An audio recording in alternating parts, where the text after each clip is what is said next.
दोस्तों नमस्कार। IMO preparation की सीरीज़ हमने स्टार्ट की ज़ीरो पीरियड पर। आप देख रहे हैं ज़ीरो पीरियड। इस सीरीज़ में हम प्रयास करेंगे कि इंटरनेशनल मैथमेटिक्स ओलंपियाड के पिछले कुछ सालों के प्रश्न पत्रों को सॉल्व करें, उनको सॉल्व करने का तरीका समझें, आइडिया समझें, ट्रिक समझें, ताकि हम कम से कम समय में ऐसे सवालों को आसानी से बना पाएँ और उनके जवाब लिखते समय हमें कम समय लगे। तो बिना कोई समय गंवाएं हम सीधे स्टार्ट करते हैं आज की इस वीडियो को। बने रहिए ज़ीरो पीरियड पर। सबसे पहला जो सवाल है वो है find the number of factors of 75। 75 के पॉसिबल फैक्टर्स कितने होंगे ये आपको बताना है। 75 के पॉसिबल फैक्टर्स कितने होंगे ये हमको ढूंढना है। ऑप्शंस हमारे पास हैं, ए में है 4, बी में है 6, सी में है 8 और डी में है 10। तो इनमें से कौन सा जवाब सही होगा ये हमको चूज़ करना है। तो इसके लिए हमें सबसे पहले तो ये पता होना चाहिए कि 75 के फैक्टर्स कौन कौन से हैं। तो जब आइए देख लेते हैं 75 के फैक्टर्स कौन कौन से हैं। तो सबसे पहले तो 1 और 75 अपने आप के फैक्टर होंगे। दूसरा, ये ऑड नंबर है तो 2 से जाएगा नहीं इसमें डिवीजन, 3 से जरूर जा रहा है डिजिट सब के हिसाब से। तो 3 से अगर मैं डिवाइड करूँगा तो 25 टाइम जाएगा। फिर 4 से भी नहीं जाएगा क्योंकि ये इवन नंबर नहीं है। 5 से जाएगा, एंडिंग विथ 5 है तो 5 से जाएगा। 5 से अगर मैं भेजता हूँ तो 5 से जाएगा ये 15 बार। अब इसके अलावा अगर आगे आप बढ़ते भी जाएंगे तो कोई भी नंबर आपको नहीं मिलेगा जिससे ये डिविजिबल हो। तो कुल मिलाकर के 2, 2 और 2, 6 आपके पास फैक्टर्स बचते हैं जो 75 के पॉसिबल फैक्टर्स हो सकते हैं। टोटल 6 नंबर हैं। तो ऑप्शन बी इस सवाल का करेक्ट आंसर होगा। आप ऑप्शन बी में टिक लगा सकते हैं, यही आपका करेक्ट आंसर होगा। अगला जो सवाल है वो ये पूछता है, driver was driving 100 meters below sea level, he went down 20 meters more and came up 35 meters. How far below sea level did he dive. आपके पास ऑप्शन हैं 85 प्लस, 85 माइनस, 55 प्लस और 55 माइनस इन मीटर्स। तो अगर आपके पास इंटीजर का concept बहुत clear है आपके माइंड में, आप अच्छे से समझ पाते हैं इंटीजर्स को, तो आपके लिए आसान सवाल है।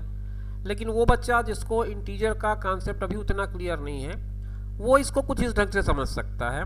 ये सी लेवल है, इस सी लेवल से 100 नीचे वो अभी है, यहाँ पर कहीं पर है, वो 100 मीटर नीचे है। उसके बाद ये और नीचे पहुँच गया 20 मीटर, मतलब वो कुल मिलाकर के सी लेवल से 120 मीटर्स डाउन है, नीचे है। वहां से ये ऊपर जा रहा है, कैम अप 35 मीटर्स। तो ऊपर जाने का मतलब ये इस तरह से जाएगा। तो 120 मीटर का जो डिस्टेंस उसने कवर किया था, उस 120 मीटर के डिस्टेंस में 35 मीटर उसका कम हो गया। माइनस अगर करता हूं तो ये आ जाएगा 85। तो कुल मिलाकर के नई सिचुएशन उसकी ये है कि वो यहां से करीब यहां पहुंचा है, जो सी लेवल से 85 मीटर नीचे है। तो सी लेवल से 85 मीटर नीचे है, इसका मतलब वो निगेटिव नंबर है। इसको अगर मैं 0 मानूं तो ऊपर के नंबर पॉजिटिव होंगे, नीचे के नंबर निगेटिव होंगे। तो मेरा जो आंसर होगा वो बी ऑप्शन में आकर रुकेगा और -85 मीटर इसका करेक्ट ऑप्शन होगा। तो मेरा ख्याल है जिसने इंटीजर नहीं भी पढ़ा होगा अगर अभी तक, तो भी आपको ये क्वेश्चन समझ में आ गया होगा। अगला सवाल HCF के कॉन्सेप्ट पे बेस्ड है। आप पढ़ लें क्वेश्चन को, आपको समझ में आ जाएगा HCF कहाँ पर इसमें अप्लाई हो रहा है। There are 3 drums with 1653 litre, 2261 litre and 2527 litres of petrol. The greatest possible size of the measuring vessel with which we can measure the petrol of any drum while every time the vessel must be completely filled is। तो इस case में आपको HCF निकालना होगा। HCF निकालने के 2 तरीके हैं जहाँ तक आपने यूज़ किए हैं अभी तक क्लास 6, 7 में आते आते। उनमें से एक तरीका है प्राइम फैक्टराइजेशन का, दूसरा तरीका है सक्सेसिव डिवीजन का। लॉन्ग डिवीजन भी कहते हैं, सक्सेसिव डिवीजन भी कहते हैं, जैसा आप उसको जिस तरह से भी नाम से पुकारें। तो मैं आपको कहूँगा कि आप इसके लिए सक्सेसिव डिवीजन मेथड को प्रीफर करें, वो आपका ज़्यादा जल्दी रिजल्ट देगा बजाय प्राइम फैक्टराइजेशन के। तो उसके लिए मैं कोई 2 नंबर पिक कर लेता हूँ। मान लो मैंने ये 2 नंबर ले लिए, 2261 और इससे मैंने डिवाइड किया है 2527 को। तो ये एक बार से जो ज़्यादा जाएगा नहीं। आपने 2261 को एक बार पढ़ा अगर पहाड़ा या टेबल, तो आपको 2261 मिलेगा। अब इसको माइनस कर दें तो ये हो जाएगा 6, ये भी 6 हो जाएगा और ये हो जाएगा 2। अब इस 266 से आप 2261 को डिवाइड करेंगे। जब आप इसको डिवाइड करेंगे 266 से 2261 को, तो ये जाना चाहिए 8 टाइम्स। ट्राई करके देखते हैं। 8 6 जा 48, फिर यहाँ आ जाएगा 2, फिर यहाँ आ जाएगा 1, फिर यहाँ आ जाएगा 2, 2128। मेरा ख्याल है ये सही होगा, उसके आगे 9 जाने में तो ज़्यादा हो जाएगा। तो ये हमने डिवाइड किया 8 टाइम। यहाँ बचना चाहिए 3, यहाँ भी बचेगा 3, यहाँ बचेगा 1, 133 बचा है यहाँ रिमाइंडर में। अब इस 133 से आप 266 को डिवाइड करेंगे, 2 बार चला जाएगा। बहुत सिंपल सा डिवीजन है ये। तो इस तरह से इन दोनों का जो HCF आया, ये 2 नंबर का, वो आया 133। अब इस 133 के साथ मैं 1653 को डिवाइड करूंगा, और 133 डिवाइडेड बाय 1653, तो ये कितना आ जाएगा। इसको डिवाइड करता हूँ तो पहले तो एक बार इसको डिवाइड कर दूँ, तो यहाँ बच जाएगा 2 और यहाँ बचेगा 3, है ना। ये कट जाएगा और यहाँ फिर 3 आ जाएगा। फिर एक बार फिर से चले जाएगा ये, क्योंकि 2 बार में फिर ज़्यादा हो जाएगा। तो 133 यहाँ फिर आएगा, यहाँ 0 आ जाएगा, यहाँ 9 आएगा और यहाँ आ जाएगा 1, है ना। ये 190 आ जाएगा। नहीं, ये तो 2 बार जा सकता था, तो इसको अपन क्या करते हैं, 2 बार कर लेते हैं ना। एक बार क्यों करेंगे, ये तो कैंसिल हो जाएगा। इसका टेबल हम 2 बार तक पढ़ सकते हैं, तो हम इसको पढ़ लेते हैं 2 बार। तो 2 जा आ जाएगा इसका 6 और ये 266 आ जाएगा। अब इसमें बच जाएगा 7, यहाँ बच जाएगा 5, ये कैंसिल हो जाएगा। 57 से फिर 133 को हम डिवाइड कर रहे हैं, तो ये कितने बार जाएगा, 2 बार। 3 बार में तो ज़्यादा हो जाएगा, 2 बार देख लेते हैं। 2 7 जा 14, 1 बचा, 2 5 जा 10 + 1 11, 114 आया। अब ये 114 को माइनस करते हैं अगर 133 से, तो ये आ जाएगा 19, और 19 से 57 पूरी तरह से डिविजिबल है 3 टाइम्स, तो आपका HCF आ गया 19। तो फाइनल जो HCF आ रहा है वो आ रहा है 1919। अब आप देख लीजिए, अगर आपके ऑप्शन में 19 है तो आपका सवाल का जवाब यहीं पे मिल जाता है। ऑप्शन सी आपके पास 19 है, तो इस क्वेश्चन का करेक्ट आंसर हो जाएगा 19 लीटर्स। भी हो सकता है, आपका यूनिट तो पूछ दिया नहीं इसमें, इसलिए 19 आपका सही होगा। मेजरमेंट के हिसाब से आपको पूछ रहा है वो। नेक्स्ट क्वेश्चन देखते हैं। A drum of kerosene oil is 3/4 full. When 15 liters of oil is drawn from it, it is 7/12 full. The capacity of drum is 40, 90, 60, can't be determined. तो आप सवाल को यूं समझिए कि एक ड्रम है, उसमें जो केरोसिन ऑयल है वो 3/4 फुल है, मतलब 3/4 हिस्सा उसका भरा हुआ है। अगर 4 हिस्से कर लूँ मैं ड्रम के, इस तरह का कोई ड्रम ले लूँ अगर मैं, और इसके 4 हिस्से कर दूँ, 1 2 3 और ये चौथा, तो इसका ये 3 हिस्सा भरा हुआ है। अब इसमें से मैंने 15 लीटर माइनस कर दिया, निकाल दिया, तो अब ये अगर मैं 12 भाग कर दूं इसका,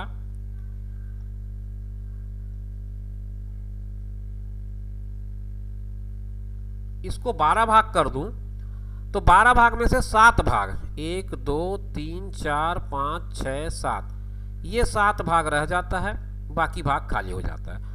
तो बात कुछ इस तरह से है कि ये जो 15 लीटर की वैल्यू है, इस 15 लीटर की वैल्यू, इस 15 लीटर की जो वैल्यू है वो इक्वल है उस पार्ट के जितना पार्ट आपने निकाला है। तो आप दोनों पार्ट का माइनस कर लें केवल, और उसको 15 से इक्वल कर दें। अब दोनों पार्ट का माइनस कैसे होगा उसको देख लें आप। पहले ये 3/4 था, वो हो गया 7/12, तो कितना हो गया ये माइनस करने से पता चल जाएगा। अब इनको माइनस करना है तो इसको इक्विवेलेंट फ्रैक्शन में कन्वर्ट कर लें, ये हो जाएगा 3 टाइम्स मल्टीप्लाई कर दूँ, इसको भी 3 टाइम्स मल्टीप्लाई कर दूँ, इसको यहाँ से हटा दूँ, तो ये 9/12 हो गया। 9/12 माइनस 7/12 मतलब कितना हो गया, 2/12 हो गया। इसको रिड्यूस करता हूँ अगर सिंपलेस्ट फॉर्म में, तो 2 1 जा 2, 2 6 जा 12, तो 1/6 हो गया। मतलब ये जो 1/6 है वो इक्वल है 15 के। किसी चीज़ का 6th पार्ट अगर 15 के इक्वल है तो उसका होल पार्ट कितना हो जाएगा, 15 इंटू 6 यानी कि 90। तो आपके क्वेश्चन का जो सही आंसर होगा वो होगा 90। ऑप्शन बी आपका करेक्ट ऑप्शन बनता है। आप इस पर टिक लगा सकते हैं। नेक्स्ट क्वेश्चन इस वीडियो में हम देखेंगे, find the value of given expression. इस एक्सप्रेशन की वैल्यू निकालनी है। एक एक्सप्रेशन आपको दिया हुआ है, एक्सप्रेशन में 2 to power 3 sorry 2 to power 2, 2 to power 3 plus 2 to power -2 and 2 to power -3 square है, क्यूब है और उसका रिवर्सिंग ऑर्डर है। तो क्लास 6-7 में जाते हैं अगर हम एनसीईआरटी बेसिस पे, तो हमको नेगेटिव एक्सपोनेंट नहीं पढ़ाया जाता। सिलेबस के अकॉर्डिंग अगर एनसीईआरटी की बुक को सॉल्व करें तो क्लास 6-7 में नेगेटिव एक्सपोनेंट नहीं है। अब इस तरह का क्वेश्चन आईएमओ 6 में भी पूछता है, 7 में भी पूछता है, तो आप थोड़ा सा प्रिपेयर हो जाएं इसके लिए। आप क्या करें, इनकी वैल्यू तो आप आसानी से निकाल सकते हैं। 2 टू पावर 2 है, इसका मतलब हुआ 2 इंटू 2 मतलब ये 4 हो जाएगा। 2 का क्यूब है अगर तो उसका मीनिंग हुआ 2 इंटू 2 इंटू 2 मतलब 8 हो जाएगा ये। अब ये जो 2 टू पावर -2 है रिवर्सिंग ऑर्डर में है, तो इसका मीनिंग ये हो जाएगा 1/2 का स्क्वायर। ये रेसिप्रोकल कर दें, इसका 2 को 1/2 कर लें और फिर उसका पावर निकाल दें, तो ये हो जाएगा 1/2 इंटू 1/2 दैट मीन्स 1/4। तो नेक्स्ट हो जाएगा 1/4 और इसी तरह से इसके बाद वाला जो हो जाएगा वो हो जाएगा 1/8।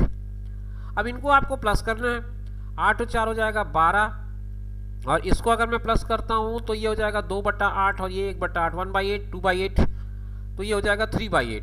मतलब आपका क्वेश्चन बन जाएगा 12 प्लस 3/8, तो ये हो जाएगा 12 8 जा 96, 96 प्लस 3 99/8 आपका आंसर आना चाहिए। सी ऑप्शन में दिया हुआ है 99/8। तो आपके क्वेश्चन का सही जवाब हो रहा है 99/8। ये एक्सप्रेशन का सिंप्लीफाइड फॉर्म हो जाएगा। नेक्स्ट क्वेश्चन जो है वो ग्राफिकल रिप्रेजेंटेशन पे बेस्ड क्वेश्चन है। Study the graph carefully to answer the following questions. ये ग्राफ दिया है, इस ग्राफ को आपको पढ़ना है, पढ़ के देखना है और पढ़ना है, पढ़ के समझना है आपको क्या पूछ रहा है, उसका आंसर ग्राफ को पढ़ने, देखने और समझने के बाद ही आएगा। What is the difference between the total number of girls enrolled in stitching and dancing from all institutes together. कुल मिला के 5 इंस्टीट्यूट्स हैं और उनके नंबर ऑफ गर्ल्स ऊपर दिया है बार ग्राफ में। आपको आइडेंटिफाई करना है किस इंस्टीट्यूट से किस इवेंट में कितने लोग हैं और उसके बेसिस पे आपको ऑब्जर्व करना है। तो चलिए शुरू कर लेते हैं। तो हमारा जो क्वेश्चन है वो ये कहता है कि आपको काउंट करना है स्टिचिंग और डांसिंग। तो पहले स्टिचिंग की बात कर लें।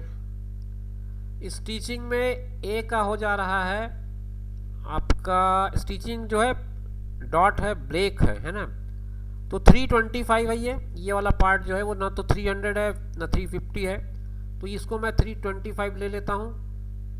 बी के लिए ये कितना हो जा रहा है, बी के लिए ये 250 है। सी के लिए कितना हो जाएगा, ये सी के लिए ओनली 50 है। डी के लिए कितना हो जा रहा है, ये डी के लिए 250 है और ई के लिए फाइनली ये जा रहा है 325 अगेन, है ना, क्योंकि ये ए और ई ऑलमोस्ट सेम है, तो ये भी हो जाएगा 325। इनका सम कितना आ जाएगा, 3 है तो 5, 5 है तो 7, 7 है 3 10, 10 और 1 11, 11 और 1 12, 1200 हो जाएगा ये हो जाएगा 1200। अब मैं आता हूँ स्टिचिंग के बाद डांसिंग में। तो डांसिंग में ए का कितना है, डांसिंग वाला जो है वाइट में है, तो 150 हो जाएगा ए का। बी का हो जाएगा 200 एंड व्हाट अबाउट सी, सी का हो रहा है 75 and D is 400 and what about E, E is 350। इनका सम कर लेते हैं, सम करके देख लेते हैं कितना आ रहा है। तो ये हो गया 2 1 3 3 4 7 7 और 3 10, 10 तो ये हो गया और 11 1175। 1175 आ रहा है इसका, 1200 आ रहा है इसका, दोनों का डिफरेंस आपका कितना आ जाएगा, 25 आ जाएगा, है ना। 1175 है, 1200 है, 1175 एंड 1200 माइनस करूंगा तो 25 आएगा। ऑप्शन बी मेरा करेक्ट ऑप्शन हो जाएगा, करेक्ट आंसर हो जाएगा। तो मेरा ख्याल है ये जो क्वेश्चन है एकदम क्लियर है, इसमें कोई ज़्यादा कंफ्यूजन की ज़रूरत नहीं है। तो दोस्तों ये जो क्लास थी, इस क्लास में हमने आज कुछ 5-7 क्वेश्चंस डिस्कस किए क्लास 1 में, जिसमें मिडिल स्कूल लेवल पर हमने क्वेश्चंस डिस्कस किए हैं। और ये क्लास आगे कंटिन्यू रहेगी, फिर कुछ क्वेश्चन लेकर के हम नेक्स्ट वीडियो में आएंगे। तब तक इंतज़ार करिए, अपना ख्याल रखिए, साथ में उनका ख्याल रखिए जो आपका ख्याल रखते हैं। धन्यवाद।